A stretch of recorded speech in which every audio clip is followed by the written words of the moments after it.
यानी किसी भी चीज को आप अगर चाह रहे हैं कि वो सबसे ज्यादा दूर तक जाए, ठीक है ना, सबसे ज्यादा दूर तक जाए, तो आप जो फेंकिएगा ना उसका जो थ्रो एंगल रहेगा वो क्या रहना चाहिए, 45 डिग्री का, तो सबसे ज्यादा दूरी तक जाएगा। अगर आप चाहते हैं कि सबसे ऊंचा जाए तो 90 डिग्री के कोण पे फेंक दीजिए, ठीक है ना, कोई कोई थोड़ा सा भी इधर उधर का डिस्टेंस तय नहीं करना, सीधा यहाँ से ऊपर चला जाएगा, ठीक है ना। तो 90 डिग्री पे अगर आप थ्रो करते हैं तो सबसे ज्यादा ऊंचा जाएगा, और 45 डिग्री पे थ्रो करते हैं तो सबसे ज्यादा दूरी तक जाएगा, सबसे ज्यादा डिस्टेंस जाएगा।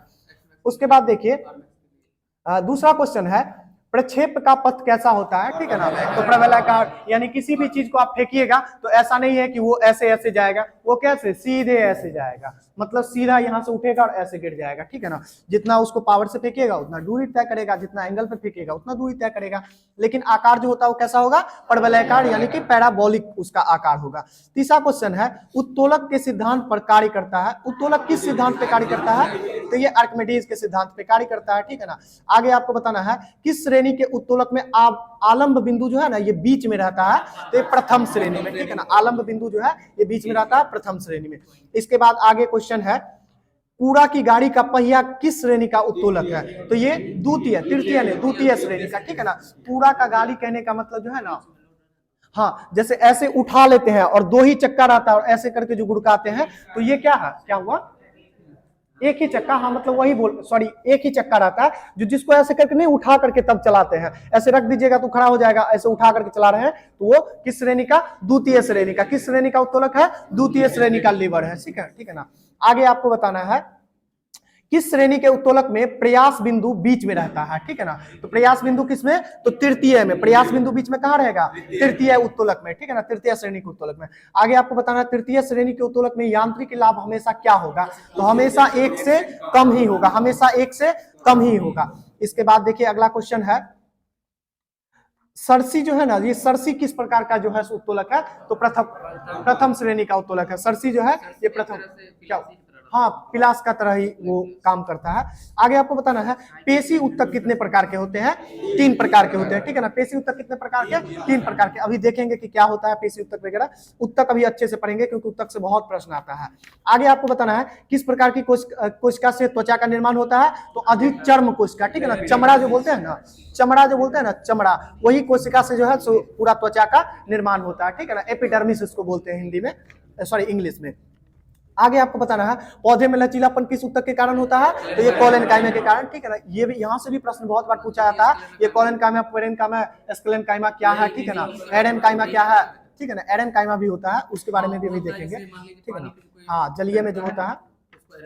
चलिए आगे आपको बताना, किस प्रकार के उत्तक जो है नारियल की भूसी का निर्माण करता है, तो ये स्केलेनकाइमा फाइबर होता है। क्या होता है, स्केलेनकाइमा फाइबर से नारियल के भूसी का निर्माण होता है। आगे देखना है, क्वेश्चन है, रक्त किस उत्तक का उदाहरण है, तो तरल संयोजी उत्तक का। कैसा है, तरल संयोजी उत्तक का, ठीक है ना। हाँ, ये लिक्विड जो है ना सो कनेक्टिव टिश्यू है।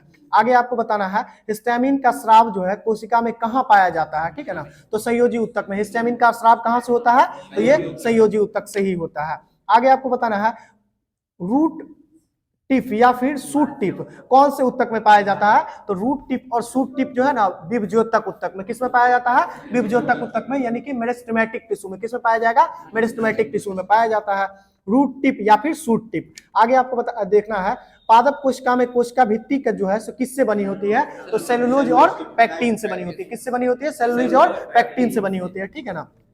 अभी इसको देखेंगे कोशिका भित्ति को भी, इससे भी बहुत महत्वपूर्ण क्वेश्चन सबका निर्माण होता है। आगे आपको देखना है, पौधे के सभी भागों में भोजन कौन पहुंचाता है, फ्लोएम। कौन पहुंचाता है, फ्लोएम, ठीक है ना। आगे अब बताना है आपको, उत्तकों के अध्ययन के विज्ञान को क्या नाम दिया जाता है, हिस्टोलॉजी, ठीक है ना। और कोशिका का इससे पहले पढ़े थे साइटोलॉजी।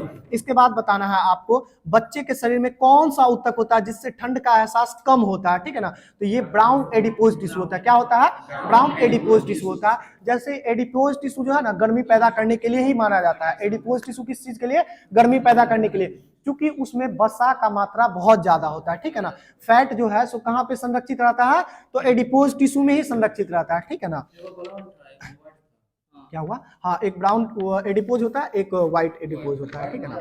हाँ, आगे आपको बताना है, शरीर में मांसपेशी कुल की संख्या कितनी है, टोटल 639, 639, ठीक है ना। हड्डियों की संख्या 206, ठीक है ना, हड्डियों की संख्या 206। हालांकि शुरुआती में 300 रहता है, धीरे धीरे जुड़ते जुड़ते हाँ वो 300 रहता है, ठीक है ना, 300 से 208 तक आता है और 208 से भी जुड़ करके 206 आ जाता है, ठीक है ना।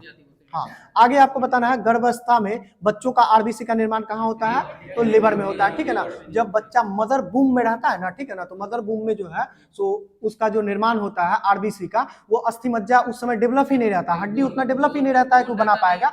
हाँ, तो बोन तो रहता है लेकिन उतना डेवलप नहीं रहता है, ठीक है ना। स्केलेटल सिस्टम तो जैसे ही बच्चा बनता है उसी तरह स्केलेटल सिस्टम डेवलप होता है, तब तो उसके ऊपर ना बच्चे का आकृति बन पाता है, लेकिन वो इतना डेवलप नहीं रहता है कि वो आरबीसी का निर्माण कर पाए। तो इसके लिए उस समय जो है सो कौन निर्माण करता है, लिवर के द्वारा, ठीक है ना, जिगर जिसको बोलते हैं हिंदी में, या फिर उसको क्या बोलते हैं, यकृत बोलते हैं। आगे आपको बताना है बोन मैरो कितने प्रकार के होते हैं, 2 प्रकार के, ठीक है ना, 2 प्रकार के होते हैं, बताएंगे अभी कैसे होता है 2 प्रकार, कौन कौन सा। उसके बाद देखिए रक्त में कितने प्रकार की कोशिकाएं पाई जाती है, तो 3 प्रकार की, मेनली 3 प्रकार की, हालांकि पाई जाती है बहुत सारा, लेकिन मेनली 3 प्रकार का, कौन कौन सा, आरबीसी, डब्ल्यूबीसी और प्लेटलेट्स, ठीक है ना।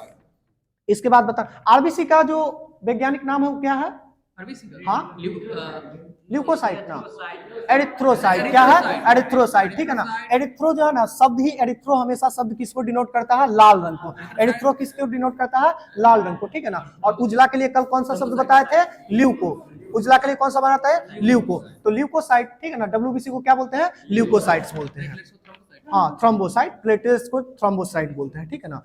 आगे आपको बताना है तंत्रिका उत्तक का निर्माण एक विशेष प्रकार की कोशिका के द्वारा होता है जिसे क्या कहते हैं, न्यूरॉन कहते हैं। तंत्रिका उत्तक का तो न्यूरॉन का ही, अच्छा न्यूरॉन के बारे में एक चीज जान लीजिए, न्यूरॉन ही एकमात्र मानव शरीर की ऐसी कोशिका है, ठीक है ना, जिसका विभाजन नहीं होता है, सिर्फ उसमें वृद्धि होता है, ठीक है ना।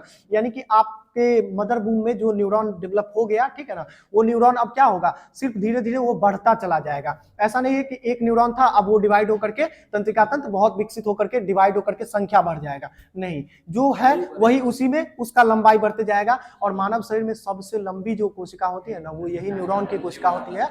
और कितनी तक लंबी हो सकती है, 1 मीटर तक, ठीक है ना, याद रखिएगा, यानी कि 100 सेंटीमीटर तक एक न्यूरॉन जो है अगर बढ़ते बढ़ते मैक्सिमम अगर अपनी हाइट पे जाए तो 100 सेंटीमीटर तक हो सकता है, यानी कि 1 मीटर तक उसकी लंबाई हो सकती है एक न्यूरॉन की। चलिए आगे आपको बताना है मशीन की दक्षता जो है ये प्रतिशत में कितनी होती है, तो हमेशा 100% से कम। कोई भी मशीन ऐसा है जो बनाए और उसमें कोई घर्षण नहीं होगा, बिना घर्षण का वो काम करेगा, कोई भी मशीन है, कोई मशीन नहीं, कितनों आप लुब्रिकेंट डाल दीजिए, ठीक है ना, उसका कुछ ना कुछ ऊर्जा जो है वो हीट के रूप में घर्षण होकर के और हीट के रूप में ट्रांसफर होकर खत्म हो ही जाएगा। तो किसी भी मशीन का एफिशिएंसी जो है वो 100% नहीं होता, हमेशा 100% से कम होता है। हालांकि प्रैक्टिकली ऐसा होता है और थ्योरेटिकली ऐसा माना जाता है कि कुछ आदर्श मशीनें हैं जिसका क्वेश्चन ये पूछता है, ठीक है ना, कि आदर्श मशीन यानी कि आइडियल मशीन्स का जो है तो इफिशियंसी कितना होता है, तो उस समय आपको 100% टिक करना होगा। लेकिन आइडियल मशीन आज तक कोई बना ही नहीं है, ठीक है ना। लेकिन थ्योरेटिकली ऐसा माना जाता है कि आइडियल मशीन जो होता है, आदर्श मशीन, उसका कितना होगा, 100% होगा। लेकिन बाकी जितनी भी मशीन होगी सबका 100% से कम ही दक्षता होगा। चलिए इसके बाद देखना है चिमटा किस श्रेणी का उत्तोलक है, चिमटा तृतीय श्रेणी का, किस श्रेणी का, तृतीय श्रेणी का। इसके बाद बताना है द्वितीय श्रेणी के उत्तोलक में यांत्रिक लाभ हमेशा क्या होता है, तो एक से बड़ा ही होगा, हमेशा एक से बड़ा होगा। एक से कम किस में होगा, तृतीय में, एक से कम किस में होगा, तृतीय में, और एक से बड़ा हमेशा होगा द्वितीय में। आगे आपको बताना है उत्तोलक कितने प्रकार के होते हैं, तो 1 2 3, प्रथम प्रकार, द्वितीय प्रकार, तृतीय प्रकार, ऐसे करके। आगे आपको बताना है कैंची किस श्रेणी का उत्तोलक है, प्रथम, कैंची किस श्रेणी का, प्रथम, ठीक है ना। उसके बाद बताइएगा चापाकल किस श्रेणी का उत्तोलक है, तो यह भी प्रथम श्रेणी का ही उत्तोलक है, ठीक है ना। इतना ही प्रश्न था आज का। जो लोग वीडियो में बता देते हैं, जो लोग जो है सो यहाँ सेट नहीं बना पा रहे हैं, तो उनको आज से टेलीग्राम पे भी हम टेस्ट का सेट डाल देंगे, और प्लस में आप इसका आंसर इसी वीडियो के माध्यम से आप बना करके उसके बाद इसका जांच कर सकते हैं इस आंसर का।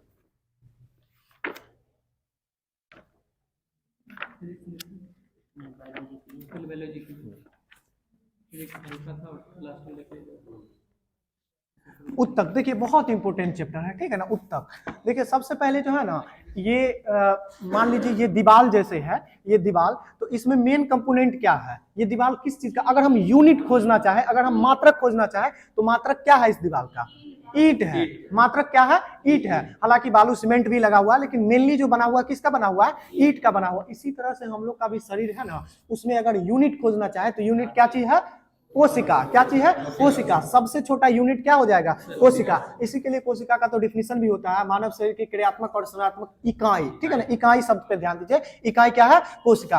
अब क्या होगा कि दो सेम कोशिका या फिर दो अलग अलग प्रकार का कोशिका जो है एक जगह मिलेगा तो उसको क्या बोलेंगे?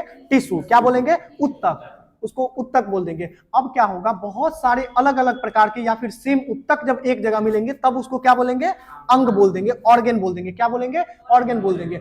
और बहुत सारा अंग जब जो है सुव्यवस्थित रूप से जब डिजाइन रहेगा, व्यवस्थित रूप से जब रचनात्मक तरह से मतलब सजाया हुआ रहेगा तो उसको क्या बोल देंगे? शरीर। क्या बोल देंगे? शरीर। ठीक है ना, अंग तंत्र बोल दीजिए या फिर अंग तंत्र से ही शरीर का निर्माण हो जाता है। ठीक है ना, तो इसी में आज देखते हैं कि ये आखिर उत्तक का जो मतलब कोशिका का जो संगठन है, कोशिका का जो जुड़ाव है, इसका जो निर्माण करता है उत्तक, ये उत्तक होता कितना प्रकार का, बनता कितना प्रकार का है, कैसे कैसे बनता है, इसके बारे में थोड़ा सा देखते हैं। ठीक है ना, ये ऑब्जेक्टिव है ना।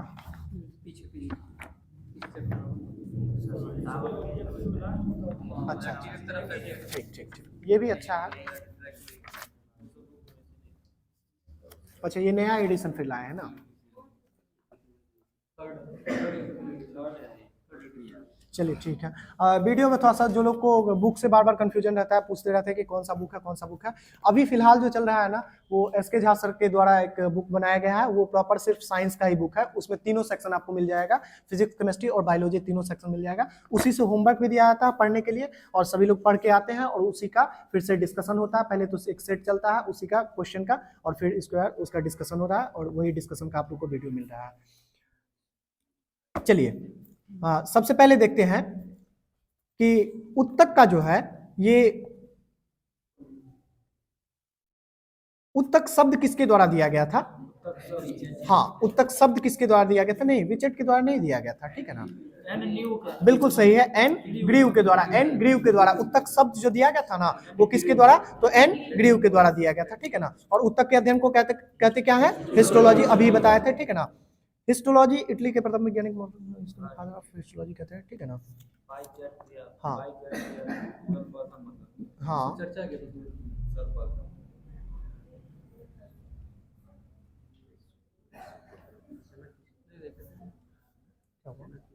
नहीं आज बिल्कुल नहीं देखा। सबसे पहले देखिए उत्तक कितने प्रकार के होते हैं? दो प्रकार के।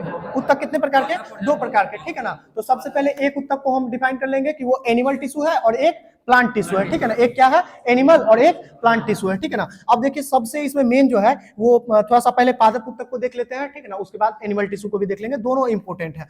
पादप उत्तक बताइएगा तो कितने प्रकार के होते हैं? दो प्रकार के होते हैं। पादप उत्तक कितने प्रकार के? दो प्रकार के। सबसे ज्यादा प्रश्न तो यहीं से बन जाता है। ठीक है ना, ये पादप उत्तक में जो अभी आएगा, हाँ पार्ट बाय पार्ट जो बटेगा वो सबसे पहले। तो कौन कौन सा पादप उत्तक दो प्रकार के कौन कौन सा होता है? तो एक तो होता है अस्थाई और दूसरा क्या होता है? विभज्योतक। ठीक है ना, दूसरा क्या होता है? विभज्योतक। देखिए एक टिश्यू ऐसा टिश्यू होगा जिसमें बन गया तो बन गया। ठीक है ना, अब उसको कुछ नहीं किया जा सकता। एक टिश्यू ऐसा होगा जो बनेगा, ठीक है ना, और वो धीरे धीरे डिवाइड होगा। तो जो डिवाइड होगा उसी का ना महत्व ज्यादा होगा, क्योंकि वो तो कम है, जो बन गया वो अस्थाई है, अस्थाई रह गया। अब जो बनेगा और उसमें से जो डिवीजन हो करके बनेगा उस टिश्यू को हम लोग को पढ़ना है, तो वही सबसे ज्यादा जो पढ़ना पड़ेगा वो विभज्योतक उत्तक को पढ़ना पड़ेगा। ठीक है ना, देखिए अस्थाई उत्तक के बारे में लिखा हुआ है, उत्तक विभाजन नहीं होता है, यह दो प्रकार का होता है। ठीक है ना, एक तो सरल और दूसरा जटिल। ठीक है ना, एक सरल और दूसरा जटिल। सरल उत्तक जो होता है जो किसके अंतर्गत आ रहा है? अस्थाई उत्तक के अंतर्गत। सरल जो है अस्थाई उत्तक के अंतर्गत जो आ रहा है। ये देखिए सरल उत्तक जो है ना, इसका निर्माण एक ही कोशिका के द्वारा होता है और इसके अंतर्गत तीन प्रकार के उत्तक आते हैं। ठीक है ना, बिल्कुल सही है, इसके अंतर्गत जो है तीन प्रकार का उत्तक आता है। ठीक है ना, किसके अंदर? सरल उत्तक के अंदर, जो किसके अंदर आया था? अस्थाई उत्तक के अंतर्गत आया था। ठीक है ना, एक तो है पेरेन्काइमा, दूसरा है कोलेन्काइमा और तीसरा है स्केलेन्काइमा। ठीक है ना, पेरेन्काइमा, कोलेन्काइमा और स्केलेन्काइमा। ठीक है ना, अब इसमें देखिए पेरेन्काइमा, कोलेन्काइमा और स्केलेन्काइमा होता क्या है? ठीक है ना, देखिए इसमें जो है ना पेरेन्काइमा ही एकमात्र ऐसा उत्तक है जो जीवित उत्तक है। कैसा उत्तक है? जीवित उत्तक है, और अस्थाई है तो इसमें तो डिवीजन होने वाली कोई बात है ही नहीं। तो पेरेन्काइमा जो है ना वो जीवित उत्तक है, इसी के लिए मृदु उत्तक इसको बोलते हैं। क्या बोलते हैं? मृदु उत्तक। मृत नहीं, मृदु। मृदु का मतलब जीवित। ठीक है ना, जिसमें जान है अभी। ठीक है ना, बाकी जो दो उत्तक होती है कौन कौन सा? स्केलेन्काइमा और कोलेन्काइमा। ये दोनों उत्तक जो होती है क्या होती है? मृत उत्तक होती है। क्या उत्तक होती है? मृत उत्तक होती है। और पहला जो होता है वो मृदु उत्तक होता है, यानी जीवित ऊतक होता है। पेरेन्काइमा का कार्य देख लीजिए, पेरेन्काइमा एक ही प्रकार की कोशिकाओं का समव्यायी होता है, मतलब एक ही प्रकार की कोशिका का ये समूह होता है ये ऊतक। इस कोशिका में कोशिका सर्वे करने वाले सेल वॉल पर किसी भी यौगिक का जवाब नहीं होता है, ठीक है ना, बिल्कुल सही है। ये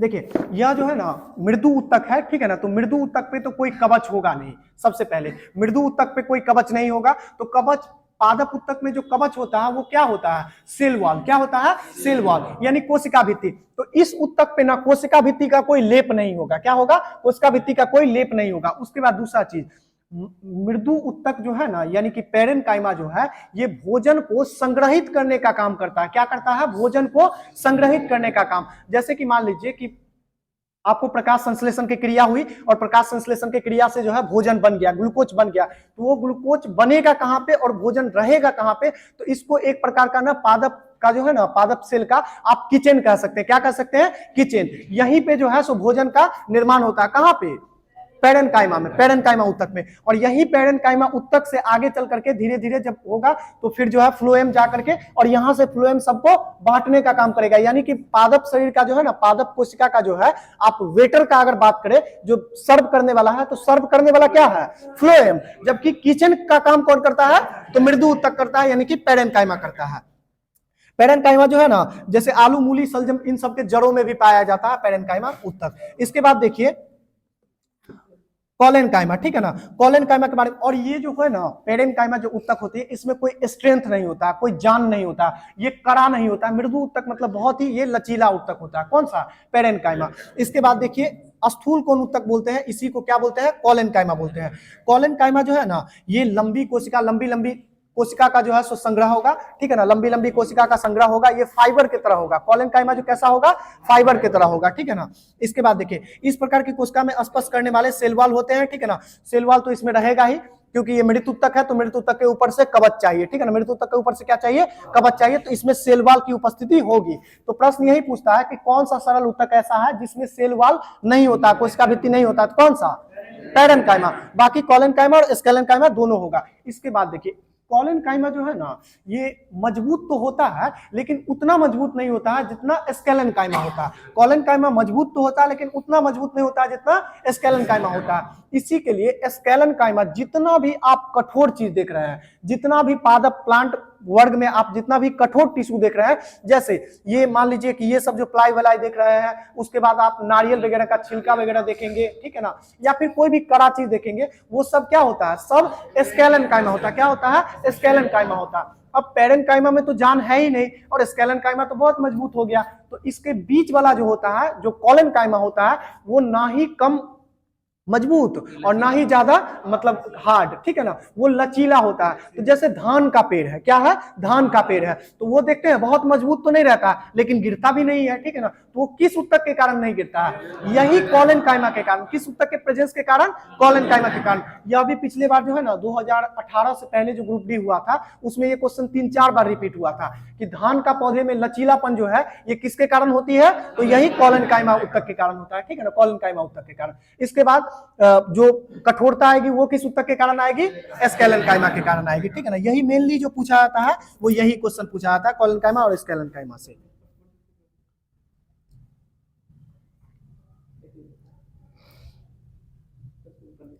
और देखिए ये जो स्केलेनकाइमा है ना, स्केलेनकाइमा जो है ये मृत कोशिका तो होती ही है, धीरे धीरे जो है ना ये और कठोर हो जाती है। क्या हो जाती है, और कठोर हो जाती है। और कठोर हो करके जो है ना, सो कोशिका से ये बाहर निकल करके, जैसे जो कोशिका भित्ति का जो काम है उसी तरह से ये कोशिका से बाहर निकल करके पेड़ों वगैरह में जो छाल का निर्माण हो जाता है, वो भी किस ऊतक के द्वारा होता है, तो यही स्केलेनकाइमा ऊतक के कारण होता है। किस ऊतक के कारण, स्केलेनकाइमा के कारण। और पेड़ का छाल देखते हैं पूरा कठोर रहता है एकदम, ठीक है ना, हाँ, पूरा बाहर निकल करके पूरा देखते हैं छाल टाइप का बन जाता है, वो सब स्केलेनकाइमा ऊतक ही होता है, ठीक है ना। और स्केलेनकाइमा में जो है ना ये क्या रहेगा, तो इसमें जगह नहीं पाया जाएगा, मतलब कि वेसल्स नहीं पाया जाएगा, इसमें जो है ना रिक्त स्थान नहीं पाया जाएगा। ये बहुत कम्पैक्ट होता है, बहुत जटिल होता है, ठीक है ना, एकदम पूरा हाँ मजबूत रहता है। आगे देखिए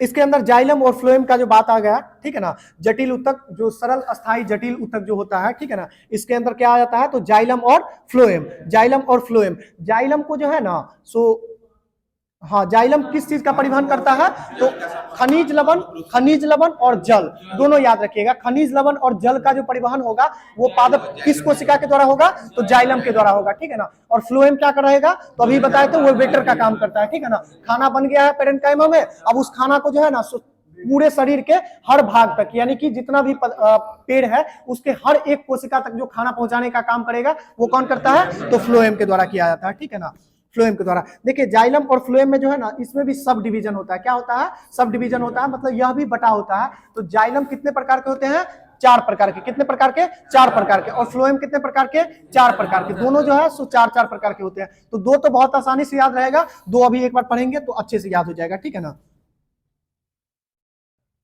इसमें बहुत सारा चीज छोड़े हुए हैं, नहीं दिए हुए हैं। देखिए जाइलम जो होता है ना, ठीक है ना, ये जाइलम 4 प्रकार के होते हैं। तो कौन कौन सा 4 प्रकार होता है, तो सबसे पहले तो एक तो वेसल्स होता है। क्या होता है, वेसल्स होता है। दूसरा जो है वो ट्रैकिड्स होता है, ठीक है ना, ट्रैकिड्स। और तीसरा जो होता है वो जाइलम पेरेन्काइमा और जाइलम फाइबर, ठीक है ना। क्या हुआ, हाँ पाइप ही उसको बोलते हैं, उसको क्या तो हिंदी में बोलते हैं, नालिका बोलते हैं, नलिका। हाँ वाहिकाएं और वाहिनिकाएं बोलते हैं, ठीक है ना। देखिए वेसल्स को क्या बोलते हैं, वाहिकाएं बोलते हैं। क्या बोलते हैं, वाहिकाएं बोलते हैं। और ट्रैक वाहिनिकाएं, ठीक है, देख लीजिएगा, हमको ट्रांसलेशन में फिर गलती हो जाएगा तो दिक्कत हो जाएगा, ठीक है ना, देख लीजिएगा, ठीक है ना। वही वाहिकाएं वाहिनिकाएं, ठीक है ना, जाइलम तंतु और जाइलम फाइबर, यही 4 चीज रहता है। क्या चीज रहता है, वाहिकाएं वाहिनिकाएं, जाइलम तंतु और जाइलम फाइबर, ये 4 चीज होता है। किसमें, जाइलम के अंदर पाया जाता है, 4 चीज जाइलम के अंदर पाया जाता है। और इसी तरह से फिर फ्लोएम में भी 4 चीज पाया जाएगा। तो 2 तो जो जाइलम फाइबर और जाइलम पेरेन्काइमा जैसे बोले थे ना, तो वो उसमें भी रहेगा, फ्लोएम में भी रहेगा, और 2 उसमें अलग हो जाता है, ठीक है ना। देखते हैं इसमें नाम दिए हुए कि नहीं, हाँ दिया हुआ है, ठीक है ना। एक तो देखिए सीव ट्यूब, क्या बोलते हैं, सीव ट्यूब्स, ठीक है ना, ये भी नालिकाएं ही होती है, ठीक है ना। सीव ट्यूब, सीव नालिकाएं होती है। उसके कैंपेनियन सेल होता है। क्या होता है, कैंपेनियन सेल, किस में, फ्लोएम में बात कर रहे हैं, कैंपेनियन सेल। और एक तो फ्लोएम पेरेन्काइमा और फ्लोएम फाइबर, ठीक है ना। हाँ जैसे कि जाइलम में देखे थे ना, जाइलम पेरेन्काइमा और जाइलम फाइबर था, तो इसी तरह से इसमें भी क्या है, फ्लोएम पेरेन्काइमा और फ्लोएम फाइबर। और इसके साथ साथ याद रखिएगा सीव ट्यूब और कैंपेनियन सेल, ठीक है ना। कैंपेनियन सेल को सहकोशिकाएं बोलते हैं, इतना हमको याद है। कैंपेनियन सेल को क्या बोलते हैं हिंदी में, सहकोशिकाएं बोलते हैं। इसके बाद देखिए अब जो दूसरा है, ठीक है ना, ये तो सरल उत्तक का बात हो गया। क्या हो गया, सरल उत्तक का, ठीक है ना। इसके बाद दूसरा कौन सा मतलब सरल नहीं, अस्थाई उत्तक का, ठीक है ना, अस्थाई उत्तक का। अस्थाई उत्तक के अंदर ही जो है जटिल और सरल दोनों आ गया। तो जटिल में कौन सा डिवीजन हो गया, 2 ठो, जाइलम और फ्लोएम। और सरल में क्या चीज था, तो 3 था। कौन कौन सा, एस्केलेनकाइमा, पेरेन्काइमा और कोलेनकाइमा। इसको याद रखिएगा। सबसे पहले कोशिका कितने प्रकार के, पादप कोशिका 2 प्रकार के। कितने प्रकार के, 2 प्रकार के। कौन कौन सा, अस्थाई और विभज्योत की।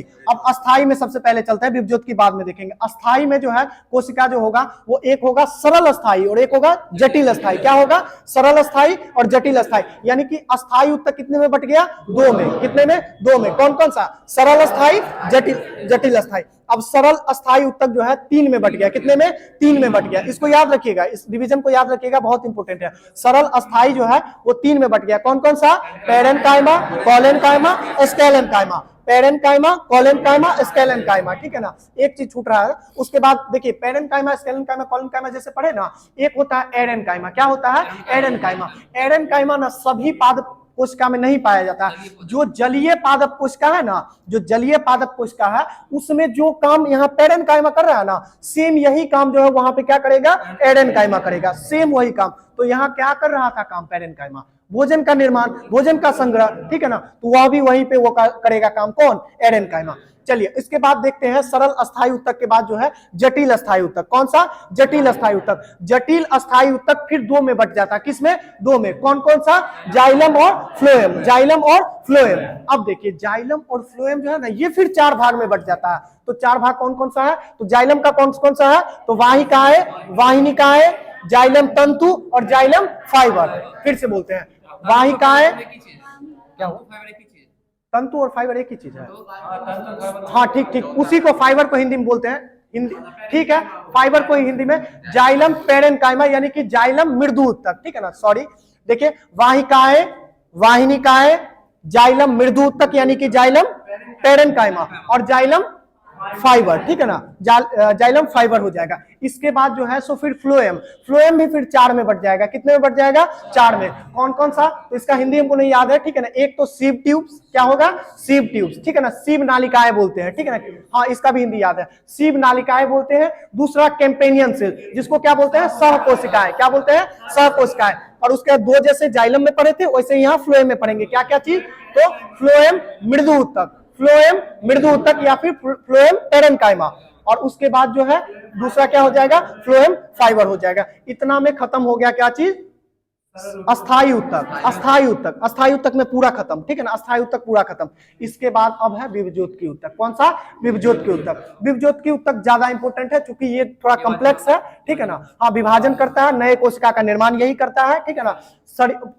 ये जो पेड़ पौधा का जो हाइट बढ़ता है, पेड़ पौधा का जो ऊंचाई बढ़ता है, चाहे वो गोलाई बढ़ता है, ये सब किस पे डिपेंड करता है, सब जो है सो इसी पे, किस पे, विभज्योत उत्तक पे। अब विभज्योत उत्तक भी अलग अलग प्रकार का होगा, शीर्षस्थ विभज्योत उत्तक होगा, पार्श्वस्थ विभज्योत उत्तक होगा, ठीक है ना। और एक और कौन होता है, अंत, हाँ 3 होता है, एक कौन होता है देखते हैं, ठीक है ना, अंतर्वेशीय उत्तक होता है ना, ठीक है, देख, हाँ ठीक है, देखिए सबसे पहले जो होगा वो क्या होगा, शीर्षस्थ विभज्योत उत्तक होगा, क्या होगा, शीर्षस्थ विभज्योत उत्तक होगा। दूसरा क्या होगा, तो अंतर्वेशीय विभज्योत उत्तक होगा, क्या होगा, अंतर्वेशीय विभज्योत उत्तक होगा। और तीसरा क्या होगा, तो पार्श्वस्थ विभज्योत उत्तक होगा, ठीक है ना, पार्श्वस्थ विभज्योत उत्तक होगा। सबसे पहले देखिए पौधे का लंबाई जो बढ़ता है, पौधे का जो लंबाई बढ़ता है, आपको नींद आ गया क्या, नींद आ रहा है, पौधे का जो लंबाई बढ़ता है वो किस कारण से बढ़ता है, तो शीर्षस्थ, ठीक है ना। देखिए ना, जैसे ये शीर्ष पे जो विभज्योतक उत्तक है, ऐसा तो नहीं होगा कि बीच से कहीं डिवाइड हो जाएगा, तो टूट ही जाएगा ना, बीच से अगर डिवाइड हो गया तो छोटा हो गया, तो इस पे शीर्ष को विभाजित करना होगा, शीर्ष को क्या करना होगा, विभाजित करना होगा। और शीर्ष से विभाजित करके एक और नया टिश्यू बना और इसका हाइट बढ़ गया, फिर आगे वैसे ही होगा, फिर आगे वैसे होगा और इसका हाइट धीरे धीरे बढ़ते जाएगा। तो पौधे की लंबाई या पेड़ों की लंबाई जो बढ़ती है वो किस कारण से बढ़ती है, शीर्षस्थ विभज्योत उत्तक के कारण, शीर्षस्थ विभज्योत उत्तक के कारण। दूसरा होता है अंतर्वेशीय उत्तक, क्या होता है, अंतर्वेशीय उत्तक। अंतर्वेशीय उत्तक का काम क्या है, तो शाखाओं का लंबाई बढ़ाएगा, क्या करेगा, शाखाओं का, ब्रांच वगैरह जो निकलते रहता है नया नया, ठीक है ना, नया नया शाखा जो निकलते रहता है, उसमें कौन सा उत्तक जिम्मेदार होता है, तो अंतर्वेशीय उत्तक, कौन सा, अंतर्वेशीय उत्तक। और एक होता है पार्श्वस्थ विभज्योत उत्तक। तो जैसा नाम से ही स्पष्ट है, पार्श्वस्थ, पार्श्व का मतलब क्या होता है, उल्टा, ठीक है ना, पार्श्व का मतलब क्या होता है, उल्टा। तो पौधे का गोलाई जो बढ़ता है, ठीक है ना, गोलाई जो बढ़ता है वो किस उत्तक के कारण, तो पार्श्वस्थ विभज्योत उत्तक यानी लेटरल मेरिस्टेमेटिक टिश्यू के कारण, किसके कारण, लेटरल मेरिस्टेमेटिक या फिर पार्श्वस्थ विभज्योत उत्तक। अब देखिए ये क्वेश्चन कितना सरल अभी लग रहा है ना एकदम, ये तो 1 मिनट का काम था, सुने हो गया काम खत्म। लेकिन आप मानिए, विश्वास मेरा कीजिए, ठीक है ना, ये क्वेश्चन बार बार पूछा जाता है कि पौधे की गोलाई किस उत्तक के विभाजन के कारण बढ़ता है, तो पार्श्वस्थ विभज्योत उत्तक के कारण। कल को पूछेगा शाखा की लंबाई किसके कारण बढ़ता है, तो अंतर्वेशीय, किसके कारण, अंतर्वेशीय, ठीक है ना। और पौधे की लंबाई किसके कारण बढ़ती है, तो शीर्षस्थ विभज्योत उत्तक के कारण, शीर्ष पे जो विभाजन होता है उसके कारण पौधे की लंबाई बढ़ती है। ये विभज्योत उत्तक था, ठीक है ना, जिसको मेरिस्टेमेटिक टिश्यू बोलते हैं। आगे देखिए जंतु उत्तक देखते हैं, क्या देखते हैं, जंतु उत्तक देखते हैं। यानी कि आपको जो ज्यादा जटिल है ना, ठीक है ना, ज्यादा जटिल जो है वो कौन सा है, यही विभज्योत उत्तक, विभज्योत उत्तक इंपोर्टेंट ज्यादा इसी का है, ठीक है ना। लेकिन पढ़ने में जो ज्यादा जटिल है वो कौन सा है, अस्थायी उत्तक, कौन सा है, अस्थायी उत्तक। अस्थायी उत्तक कितने प्रकार के होते हैं, 2 प्रकार के। अस्थायी उत्तक कितने प्रकार के, 2, कौन कौन सा, सरल अस्थायी और जटिल अस्थायी। अच्छा ये सरल अस्थायी उत्तक कितने प्रकार के होते हैं, 3 प्रकार, कौन कौन सा, बिल्कुल सही है, पेरेन्काइमा, कोलिनकाइमा और एस्केलेनकाइमा। अच्छा ये जटिल उत्तक भी कितने अलग अलग प्रकार के होते हैं, कितने प्रकार के, 2, जाइलम और फ्लोएम। अच्छा जाइलम फ्लोएम में फिर बढ़ता है क्या, कितने प्रकार में, 4 में। जाइलम किस किस में बढ़ता है,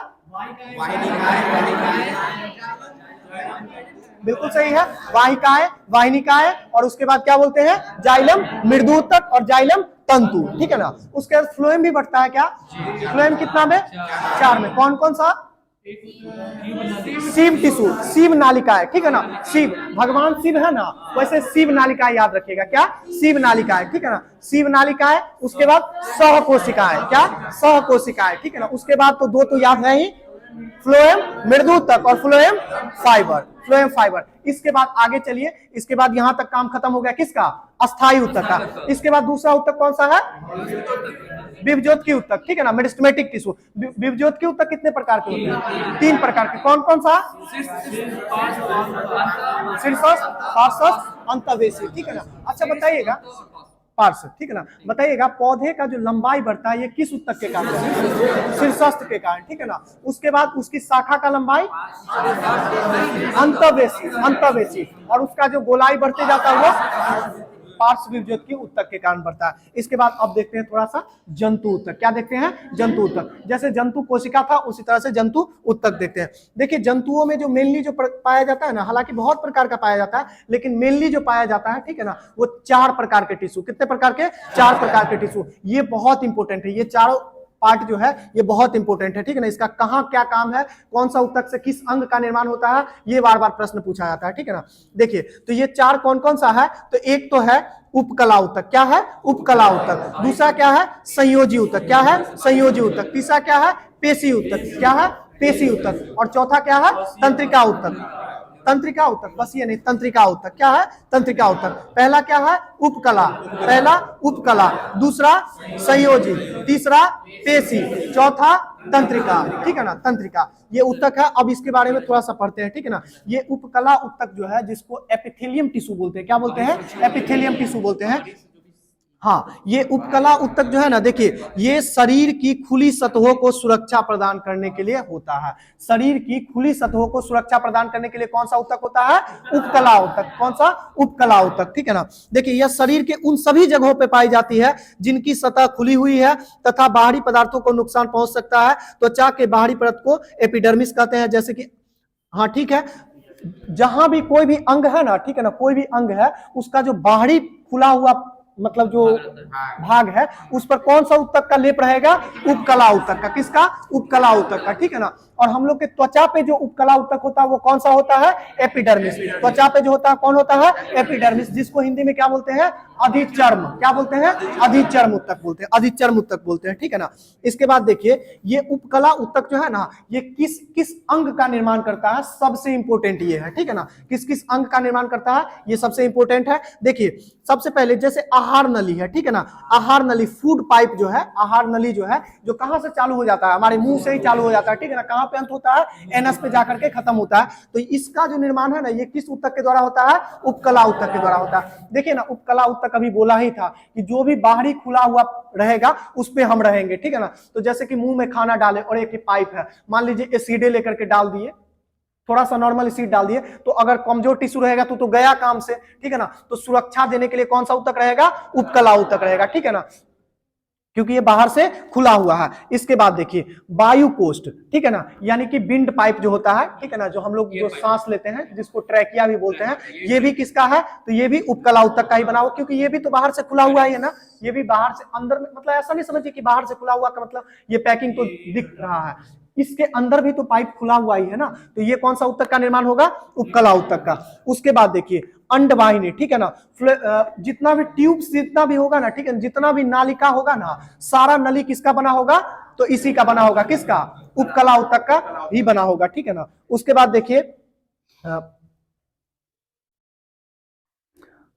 अंडवाहिनी है। उसके बाद ब्रिक नालिका, ठीक है ना, ब्रिक नालिका यानी कि किडनी का जो ट्यूब होता है, ठीक है ना, जिसको क्या बोलते हैं? इसको किडनी ट्यूब्स ही बोलते हैं, ठीक है ना। किडनी ट्यूब्स भी किसका बना होता है? तो उपकला ऊतक का ही बना होता है। इसके बाद देखिए दूसरा ऊतक है संयोजी ऊतक। क्या, कौन सा ऊतक है? संयोजी ऊतक। अभी प्रश्न था कि रक्त कैसा ऊतक है, तो आप लोग लिखे थे तरल संयोजी ऊतक, ठीक है ना। तो संयोजी ऊतक तो है ही, साथ साथ क्या है? सब तरल है, ठीक है ना, तरल है मतलब लिक्विड स्टेट में रहता है, इसी के लिए उसको तरल संयोजी ऊतक बोलते हैं। संयोजी जो है ना, उसका इंग्लिश में उसको बोलते हैं कनेक्टिव। क्या बोलते हैं? कनेक्टिव। और कनेक्शन से आप लोग को सबको मालूम है कि क्या होता है, तो जो पूरे शरीर को कनेक्ट करे, वैसा ऊतक जो पूरे शरीर को कनेक्ट करने का काम करे, वैसे ऊतक को क्या बोलते हैं? कनेक्टिव टिश्यू, संयोजी ऊतक बोलते हैं। जैसे हड्डी, हड्डी पूरे शरीर को कनेक्ट कर रहा है ना, एक जगह से चालू होकर के पूरे शरीर में जा रहा है, तो कैसा टिश्यू है? कनेक्टिव टिश्यू है। त्वचा कैसा है? पूरे शरीर को कवर कर रहा है, कनेक्टिव टिश्यू है, ठीक है ना। उसके बाद क्या बोलते हैं? अभी क्या बोल रहे थे? ब्लड, ठीक है ना, ब्लड पूरे शरीर को कनेक्ट कर रहा है ना, हर एक कोशिका को कनेक्ट कर रहा है ना, तो कैसा टिश्यू हो जाएगा, कनेक्टिव टिश्यू हो जाएगा, ठीक है ना। तो ये सब जो है कनेक्टिव, हाँ, और तरल है तो इसके लिए उसको तरल संयोजी बोलते हैं, बाकी सबको सीधा संयोजी ऊतक बोलते हैं। तो हड्डी किस ऊतक का बना होता है, संयोजी ऊतक का, ठीक है ना। उसके बाद ब्लड किसका बना होता है, संयोजी ऊतक का। और एक कौन बच रहा था, त्वचा, त्वचा किसका बना होता है, तो वह भी संयोजी ऊतक का ही बना होता है।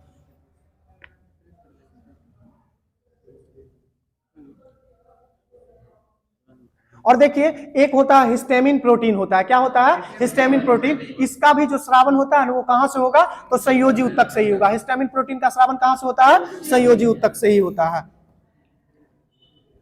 मानव शरीर में सबसे अधिक मात्रा में जो ऊतक उपलब्ध है वो कौन सा ऊतक है, तो यही संयोजी ऊतक ही, सबसे ज्यादा संयोजी ऊतक ही उपलब्ध रहता है, ठीक है ना। अब देखिए ये संयोजी ऊतक जो है ना ये कितने प्रकार के होते हैं, तो 4 प्रकार के होते हैं। कितने प्रकार के, 4 प्रकार के। संयोजी ऊतक अब बट गया कितने प्रकार में, 4 प्रकार में बट गया, ठीक है ना। सबसे पहले ऊतक कितने प्रकार में बटा था, जंतु ऊतक 4 प्रकार में, सिर्फ ऊतक नहीं, जंतु ऊतक जो बटा था कितने प्रकार में, 4 में। कौन कौन सा था, एक था उपकला, संयोजी, पेशी और तंत्रिका। फिर से बोलिए, उपकला, बिल्कुल सही है, ये 4 प्रकार था। अब देखिए इसमें जो पहला जो पढ़े थे उपकला, वो सिंपल था, कुछ नहीं था, ठीक है ना, वो किसी भाग में नहीं बटा। उपकला ऊतक केवल एक ही प्रकार का होता है, वो उपकला ही ऊतक होता है, ठीक है ना। जो कहां कहां पाया जाएगा, तो जितना भी नालिका है, जितना भी पाइप है ना शरीर में, ठीक है ना, खास, लेकिन इसको छोड़ करके क्या बोलते हैं, क्या हुआ, हाँ उपकला, क्या हुआ, उपकला ऊतक 4 प्रकार के, अच्छा इसमें नहीं दिया हुआ ना। अच्छा उपकला का क्या क्या प्रकार है, चारों ध्यान में है क्या, अच्छा सर्पीला, गोलाकार, मतलब उसके स्ट्रक्चर के हिसाब से होता है ना, स्ट्रक्चर के हिसाब से होता है। अच्छा ठीक है, ठीक है, इसमें नहीं दिया हुआ है, लेकिन चलिए उसके बाद देखिए संयोजी ऊतक। संयोजी ऊतक इसमें लिखे हुए कितने प्रकार का, 4 प्रकार का। संयोजी ऊतक कितने प्रकार के, 4 प्रकार के। संयोजी ऊतक चारों का नाम देखते हैं, कौन कौन सा है। पहला, तो पहला है एरियोल, ठीक है ना, एरियोल कनेक्टिव टिश्यू, क्या है, एरियोल कनेक्टिव टिश्यू, ठीक है ना। इसके बाद दूसरा क्या है, तो टेंडोन, क्या, नहीं नहीं, टेंडन तो उसके अंदर आ जाएगा, ठीक है ना। हाँ एडियोल, पहला क्या है, एडियोल है, ठीक है ना। दूसरा क्या है, तो दूसरा हो जाता है, इसको बोलते हैं स्केलेटल, क्या बोलते हैं, स्केलेटल, ठीक है ना, यानी कि कंकाल संयोजी ऊतक, क्या बोलते हैं, कंकाल संयोजी ऊतक। तीसरा जो हो जाएगा वो तीसरा बताते हैं, तीसरा हो जाता है बसीय संयोजी ऊतक, क्या हो जाता है, बसीय संयोजी ऊतक। और चौथा जो हो जाता है वो क्या हो जाता है, तो फ्लूइड कनेक्टिव टिश्यू, क्या हो जाता है, फ्लूइड, यानी कि तरल संयोजी ऊतक, ठीक है ना, जिसके अंतर्गत कौन आ जाता है, ब्लड आ जाता है, ब्लड, ठीक है ना। ब्लड वगैरह किसके अंदर, तो तरल संयोजी ऊतक के अंदर आता है। अब देखिए थोड़ा सा पढ़ते हैं, ये एरियोल ऊतक क्या है, तो इसमें ना मैट्रिक्स के 2 तंतु पाए जाते हैं, जिसके 2 प्रकार की संरचनाएं होती हैं, ठीक है ना। तो मैट्रिक्स का कौन कौन सा 2 संरचना, तो कौन कौन सा दोनों संरचना, टेंडन और लिगामेंट, टेंडन और लिगामेंट किसके अंतर्गत आ जाता है, तो इसी के अंदर एरियोल संयोजी ऊतक के अंदर आ जाता है, ठीक है ना, एरियोल कनेक्टिव टिश्यू के अंदर। अब टेंडन और लिगामेंट जो है ये बहुत इंपॉर्टेंट है, ठीक है ना। टेंडन और लिगामेंट जो है ये संयोजी ऊतक ही है, संयोजन करने का काम करता है, जोड़ने का काम करता है, ठीक है ना, और पूरे शरीर में मौजूद होता है। तो संयोजन करता है, तो किसको किसको संयोजन करता है, तो टेंडन जो है ना, टेंडन वो किसको करता है, तो मांसपेशी को बोन से, मांसपेशी को हड्डी से। मान लीजिए ऐसा तो कभी न कहीं तो होगा ना, जो मांसपेशी को हड्डी से जुड़ना होगा तो वो डायरेक्ट नहीं जुड़ेगा, डायरेक्ट जुड़ेगा तो वो हट जाएगा, तो उसके लिए क्या आएगा, टेंडन, क्या आएगा, टेंडन आएगा, ठीक है ना। तो मांसपेशी को संयोजी से कौन जुड़ेगा, टेंडन जुड़ेगा। दूसरा है लिगामेंट, दूसरा को क्या बोलते हैं, लिगामेंट। तो लिगामेंट किसको किसको जोड़ता है, तो ये हड्डी को हड्डी से, हड्डी को हड्डी से कौन जोड़ेगा, तो लिगामेंट जुड़ेगा, ठीक है ना। अब दूसरा एक क्वेश्चन आता है कि मांसपेशी को मांसपेशी से कौन जोड़ता है, तो मांसपेशी को मांसपेशी से मांसपेशी को मांसपेशी से जोड़ने के लिए ना किसी का जरूरत नहीं है, ठीक है ना। मांसपेशी को मांसपेशी से जोड़ने क्या जरूरत है, वो तो खुद आराम से जुड़ जाएगा, ठीक है ना। दोनों सॉफ्ट चीज है, तो सॉफ्ट चीज को जुड़ने के लिए कोई दिक्कत नहीं है। अब इसमें थोड़ा सा कभी कभी याद करने में परेशानी हो जाता है, तो कौन सा लिगामेंट होगा, कौन सा टेंडन होगा, ठीक है ना। तो आप लोग एक शासक का नाम जानते हैं, मोहम्मद बिन तुगलक, क्या नाम जानते हैं, मोहम्मद बिन तुगलक, ठीक है ना। तो उसी से याद रख लीजिएगा, MBT, M for muscles, B for bone और T फॉर टेंडन, ठीक है ना। तो MBT से याद रख लीजिएगा, मसल्स बोन को कौन जोड़ेगा, टेंडन जोड़ेगा, और उसका दूसरा तो याद है ही, बोन को बोन से कौन जोड़ेगा, तो लिगामेंट जोड़ेगा, ठीक है ना। आगे देखिएगा, इसके बाद है कंकाल स्केलेटल कनेक्टिव टिश्यू, क्या है, कंकाल यानी कि स्केलेटल। तो स्केलेटल का मतलब है, समझ में आता है क्या चीज, पूरा हड्डी का, ठीक है ना, पूरा हड्डी का जो अंदर का जो सिस्टम है बना हुआ, संरचना जो है बना हुआ, वो क्या है, स्केलेटल सिस्टम है। और उसी स्केलेटल सिस्टम, उसी कंकाल तंत्र में जो है ऑर्गन को फिट किया गया, क्या चीज को फिट किया गया है, ऑर्गन को, अंग को फिट किया गया है, ठीक है ना। देखिए इसके बारे में क्या लिखा हुआ है, हड्डियों का निर्माण एक विशेष प्रकार की कोशिकाओं से होता है जिसे क्या बोलते हैं, ऑस्टियोसाइट। क्या बोलते हैं, ऑस्टियोसाइट। तब ना एक बीमारी भी होती है ऑस्टियोपोरोसिस, किसमें होती है, हड्डियों में, ठीक है ना। हड्डियों के अध्ययन को क्या कहते हैं, ऑस्टियोलॉजी। क्या कहते हैं, ऑस्टियोलॉजी कहते हैं, ठीक है ना। हाँ, हड्डियों को जो है ना कमजोर होकर के टूटता, जब देखिए इसमें होता क्या है, मानव शरीर में अगर आप भोजन पदार्थ में जो है ना कैल्शियम की मात्रा को कम कर देंगे, क्या कर देंगे, कैल्शियम की मात्रा को कम कर देंगे, तो शरीर का इंटेलिजेंस इतना हाई है, शरीर जो है ना वो अपने आप को कभी भी मरने नहीं देगा, भूखा नहीं रहने देगा, ठीक है ना, वो खत्म नहीं होने देगा शरीर को। तो क्या करता है, हड्डी में से ही कैल्शियम को निकालना चालू कर देता है। हड्डी में चूंकि कैल्शियम और फास्फोरस बहुत रहता है, तो हड्डी से कैल्शियम को निकालना चालू कर देता है, जिस कारण से हड्डी क्या हो जाता है, कमजोर हो जाता है, छेद नहीं, कमजोर हो जाता है, ठीक है ना। छेद जो होता है वो दूसरी बीमारी होती है जिसको क्या बोलते हैं, रिकेट्स। क्या बोलते हैं, रिकेट्स, बिल्कुल सही है, रिकेट्स। हड्डियों में जो छेद होती है ना, क्या, हड्डी में जो छेद होता है उसको ऑस्टियोपोरोसिस कहते हैं, उसी को। अच्छा, रिकेट्स। कमी होता है। हाँ, दोनों जो है ना, दोनों बीमारी जो है बताते हैं, दोनों बीमारी जो है ना वो कैल्शियम और विटामिन D3 की कमी से ही होती है। कैल्शियम और विटामिन D3 की कमी से ही दोनों बीमारी होती है। कौन कौन सी, ऑस्टियोपोरोसिस, ऑस्टियोमलेशिया और रिकेट्स, ठीक है ना। हाँ, हाँ, बच्चा वगैरह में जो है रिकेट्स बीमारी पूछता है कि बच्चे में कौन सा बीमारी पाया जाता है, तो रिकेट्स बीमारी। और एक और बच्चा में बीमारी पाया जाता है जिसको क्या बोलते हैं, सूखा रोग, उसको क्या बोलते हैं, क्वार्सियोर्गर। क्या बोलते हैं, क्वार्सियोर्गर, ठीक है ना। तो क्वार्सियोर्गर और मोरेस्मस जो होती है ना बीमारी, उसको कंफ्यूज नहीं होइएगा कैल्शियम से, वो प्रोटीन्स की कमी से होता है। किससे कमी से, प्रोटीन्स की कमी से। लेकिन वो भी जो है मतलब डिफिशियंसी ही है, ठीक है ना। हाँ, डिफिशियंसी के कारण होता है, प्रोटीन के डिफिशियंसी से कौन सा बीमारी, क्वार्सियोर्गर और मोरेस्मस, क्वार्सियोर्गर और मोरेस्मस, ठीक है ना। मरा मरा सा शरीर हो जाता है एकदम, ठीक है ना, मोरेस्मस में। हाँ, प्रोटीन की कमी से। और कैल्शियम और विटामिन D3 की कमी से जो होता है वो कौन सा होता है, ऑस्टियोपोरोसिस, ऑस्टियोमलेशिया और रिकेट्स, ठीक है ना, रिकेट्स। ये तीनों। देखिए आगे आपको है इसमें, स्केलेटल बोन जो है ना ये बाहर का आवरण में पाया जाता है, जिसे क्या बोलते हैं, तो पेरियोसाइटम बोलते हैं। क्या बोलते हैं, पेरियोसाइटम। यानी स्केलेटल सिस्टम के जो बाहरी भाग में जो पाया जाएगा, यानी कोई भी हड्डी है उसका जो बाहरी भाग में जो पाया जाएगा, ठीक है ना, वो कौन सा टिश्यू होगा, तो कनेक्टिव टिश्यू ही होगा। कौन सा टिश्यू होगा, कनेक्टिव टिश्यू। उस कनेक्टिव टिश्यू का जो है ना एक स्पेशल नाम दिया गया है, क्या चीज दिया गया है, तो पेरियोसाइटम। क्या चीज, पेरियोसाइटम नाम दिया गया, ठीक है ना। और ऑस्टियोसाइट किसका बना, ऑस्टियोसाइट क्या होता है, तो ये हड्डी का एक विशेष प्रकार का कोशिका है जिससे निर्माण होता है हड्डियों का, ऑस्टियोसाइट से। हड्डी जो है ये एक कैसा स्ट्रक्चर है, तो छेदनुमा, ठीक है ना, जैसा स्पंज होता है ना, जैसा स्पंज होता है, स्पंज देखे ना, स्पंज में छेद छेद छेद छेद होता है ना, तो यही वैसा ही सेम संरचना किसका होता है, हड्डी का भी। हड्डी में एकदम छोटा छोटा छोटा छोटा छेद छेद छेद छेद रहता है, ठीक है ना। लेकिन वो इतना इतना कम रहता है, इतना पतला रहता है कि वो मानव शरीर की खुली आंखों से नहीं दिखाई देता है, लेकिन स्पंजी ही होता है। क्या होता है, स्पंजी। मतलब ऐसा नहीं, कड़ा तो रहता ही है, लेकिन उसमें भी स्पंज की तरह छेद छेद रहता है, और उसी तरह से हड्डी का निर्माण होता है। हाँ, ब्लड वगैरह, ब्लड वेसल्स जो है वो आप बाहर अंदर जा सके, ठीक है ना। मिनरल्स वगैरह जो भी है। हड्डियों का निर्माण जो है ना एक विशेष प्रकार के प्रोटीन से होता है, जिस प्रोटीन का नाम क्या है, आप लोग नाम जानते नहीं, हिपेरिन नहीं, इसोइन प्रोटीन। क्या नाम है, इसोइन प्रोटीन, ठीक है ना। हड्डियों का जो विशेष प्रकार का प्रोटीन से निर्माण होता है, कौन सा प्रोटीन रहता है, इसोइन प्रोटीन रहता है, ठीक है ना। आगे आगे आपको देखना है, हड्डियों का निर्माण कैल्शियम फॉस्फेट नामक यौगिक से होता है, इसलिए हड्डियों में कौन सा पाया जाता है, तो कैल्शियम और फास्फोरस पाया जाता है। फास्फोरस, इसमें कभी कभी पूछता है कि कैल्शियम, ये फास्फोरस जो है ना किस प्रकार से पाया जाता है, तो कैल्शियम फॉस्फेट के रूप में। कैसा पाया जाएगा, कैल्शियम फॉस्फेट के रूप में। हड्डियों में विशेष प्रकार की चमक किस रसायन के कारण होता है, तो वो भी याद रखिएगा, फास्फोरस के कारण। किसके कारण, फास्फोरस के कारण। कभी आप अगर शमशान वगैरह जो होता है ना, उधर से आप गुजरिएगा ना, तो आपको लगेगा क्या कि आग अभी भी जल रहा है, छोटा छोटा आपको चमकते रहेगा, ठीक है ना। तो ऐसा नहीं समझिए कि वो आग ही जलते रहता है, हड्डी जो बिछड़ा हुआ रहता है ना, तो हड्डी में फास्फोरस में अपना एक चमक होता है, ठीक है ना, अपना एक दीप्ति होता है, वो वही हमेशा चमकते रहता है, ठीक है ना, हड्डी में। हाँ, हड्डी के द्वारा जो है महत्वपूर्ण शरीर के अंगों को सुरक्षा प्रदान की जाती है, हृदय, फेफड़ा और मस्तिष्क आदि को, ठीक है ना।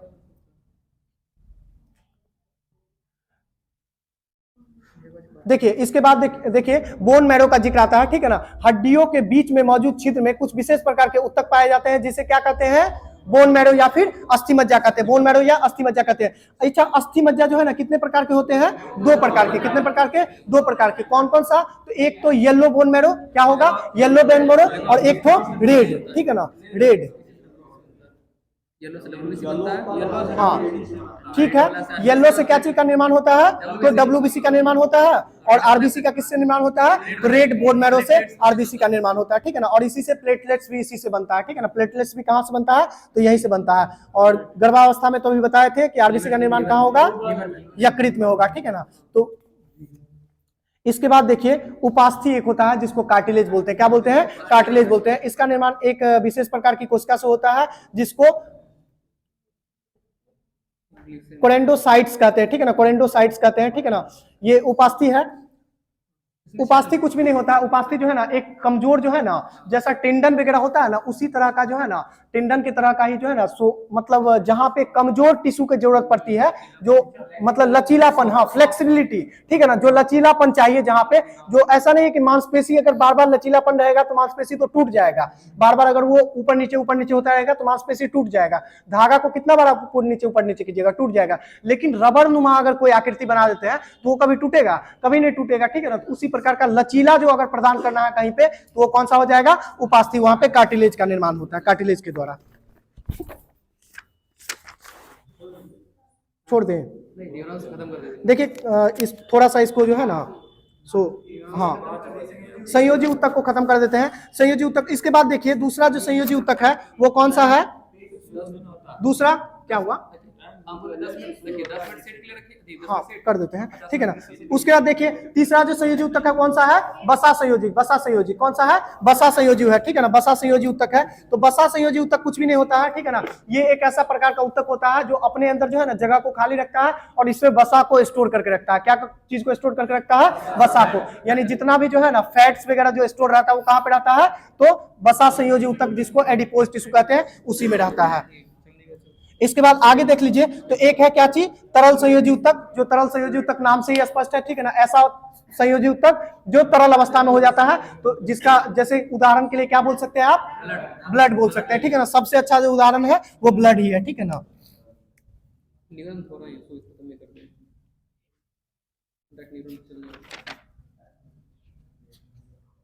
नहीं इसके अंदर जो है ना पेशी उत्तक वगैरह बच गया है, ठीक है ना।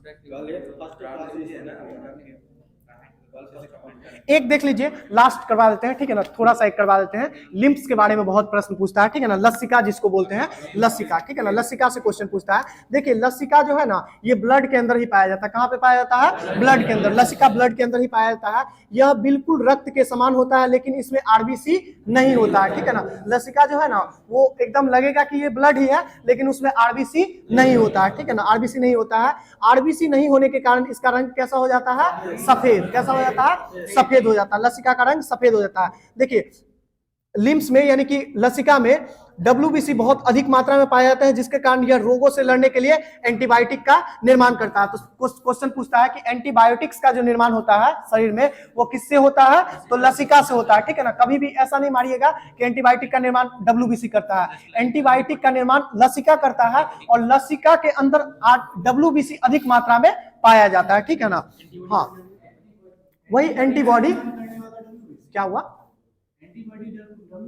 हाँ नहीं वही एंटीबायोटिक नहीं, वही एंटीबॉडी है, ठीक है ना। एंटीबॉडी है वही एंटीबैक्टीरियल भी हो जाएगा, एंटीबायोटिक वही हो जाता है, ठीक है ना।